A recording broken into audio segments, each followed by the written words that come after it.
জামালপুরে হামের সংক্রমণ বেড়েই চলছে। হাসপাতালে খোলা হয়েছে আলাদা শিশু ওয়ার্ড। এই মুহূর্তে জামালপুর জেনারেল হাসপাতালে আছেন সহকর্মী জাহাঙ্গীর আলম। বিস্তারিত জানতে সরাসরি যাচ্ছে তার কাছে। জামালপুরে কিন্তু সারা দেশের মতো হামের প্রাদুর্ভাব কিন্তু দিন দিন বেড়ে চলছে। প্রতিদিন কিন্তু হামের সংক্রমণ নিয়ে শিশুরা হাসপাতালে ভর্তি হচ্ছেন। জামালপুর জেলার 5টি উপজেলা সহ জামালপুর সদর হাসপাতালে কিন্তু হামের চিকিৎসা চলছে। জামালপুর জেনারেল হাসপাতালে এই মুহূর্তে কিন্তু 23 জন হাম রোগে আক্রান্ত হয়ে কিন্তু শিশুরা চিকিৎসা নিচ্ছেন।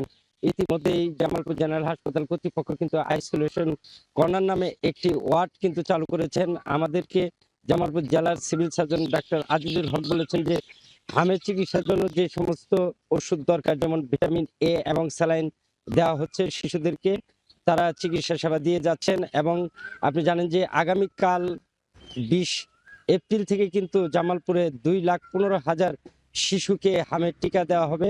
এবং হামের যে প্রাদুর্ভাব বেড়েছে, চিকিৎসকরা কিন্তু তাদেরকে চিকিৎসা সেবা দিয়ে যাচ্ছেন। এবং তারা যেটি বলছেন যে হামের চিকিৎসা বা প্রাদুর্ভাব দেখা দিলেই শিশুদেরকে তারা হাসপাতালে আনার জন্য পরামর্শ দিচ্ছেন। এবং চিকিৎসকরা যেটি বলছেন যে হাম চিকিৎসায় যে জামালপুরে চিকিৎসা সেবা দেওয়ার জন্য যে সমস্ত ওষুধপাতি দরকার তা পর্যাপ্ত দেওয়া আছে। এছাড়া জামালপুর জেলার যেমন বকশীগঞ্জ, মাদারগঞ্জ, মেলান্দ, ইসলামপুর এবং সরিষাবাড়িতেও কিন্তু হামের সংক্রমণ নিয়ে শিশুরা হাসপাতালে ভর্তি হচ্ছেন।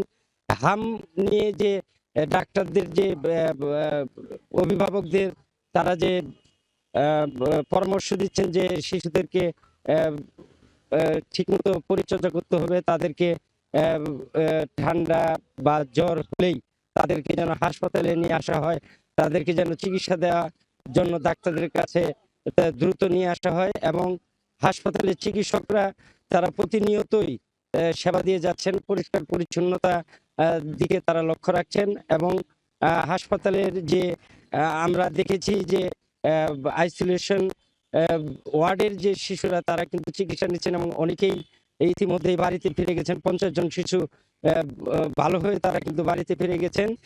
তো এই ছিল জামালপুর থেকে হাম নিয়ে আমার কাছে সর্বশেষ। হামের প্রাদুর্ভাব বৃদ্ধির খবর জানতে এখন সরাসরি ছিলাম জামালপুরে।